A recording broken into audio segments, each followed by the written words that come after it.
Since 1953, every chairman of the Federal Reserve Board, the head of the central bank in America, has come from the Council on Foreign Relations. Do you realize that every head of the Arms and Disarmament Agency in the United States since 1953 has come from the CFR. All but one Secretary of State, all but one Assistant Secretary of State, all but one Director of the CIA since 1953 has come from the Council on Foreign Relations. And furthermore, 7 of the last 9 presidents came from the Council on Foreign Relations. The Council on Foreign Relations is America's invisible government that's running the world. And people say, no. The Council on Foreign Relations just is for America. It's the Bilderbergers, because the Bilderbergers combines the people of great wealth in America and the socialists in America, and they work with the Europeans, and they meet on a regular basis, and they pick our presidents, and Bill Clinton was picked by the Bilderberger group, and people said, no.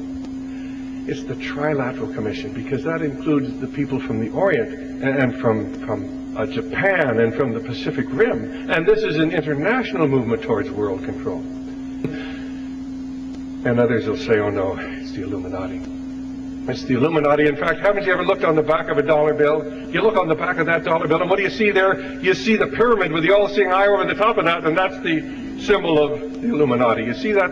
The number down underneath it says 1776, and that was the date that the Illuminati was founded.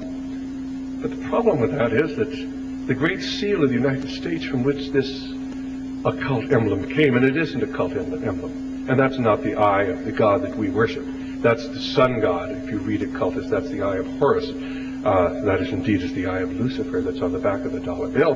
But this design, at least the great eye, was actually suggested in 1790, just 4 years after the Illuminati was founded. It didn't have its tentacles into America at that time. This was actually put on the back of the Great Seal of the United States in 1782, just 6 years after the Illuminati was founded. And the 1776, from the very inception, when they were designing the Great Seal, had to do with the signing of the Declaration of Independence.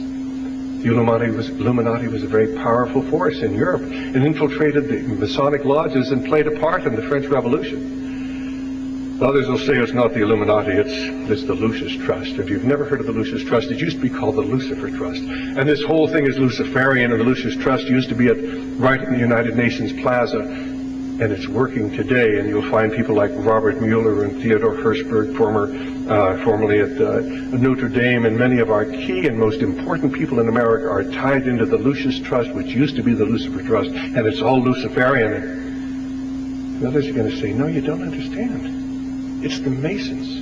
Do you realize that 14 American presidents have been Masons?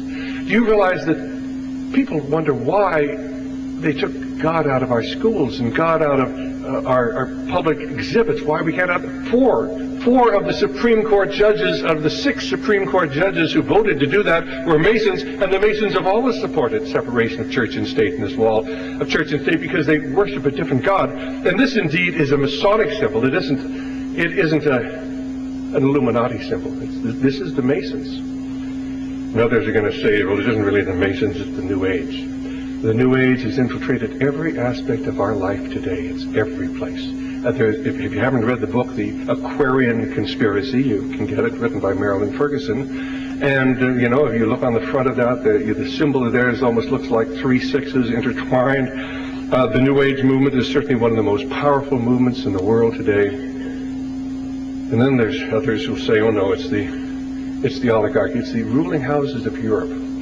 These are the royal blood that have been there for years, working behind the scenes, because one of them eventually will become the king of Jerusalem, who will be the Antichrist. And then there's the story of the Priory of Sion, which was supposedly a secret society that's been written about in a book called Holy Blood, Holy Grail, and they claim that this secret society goes back to the bloodline of the union of Jesus Christ and Mary Magdalene, and others will tell you it's the Skull and Bones Society. After all, George Bush came from there, William Buckley came from there, ties into the Central Intelligence Agency, secret society out of Yale.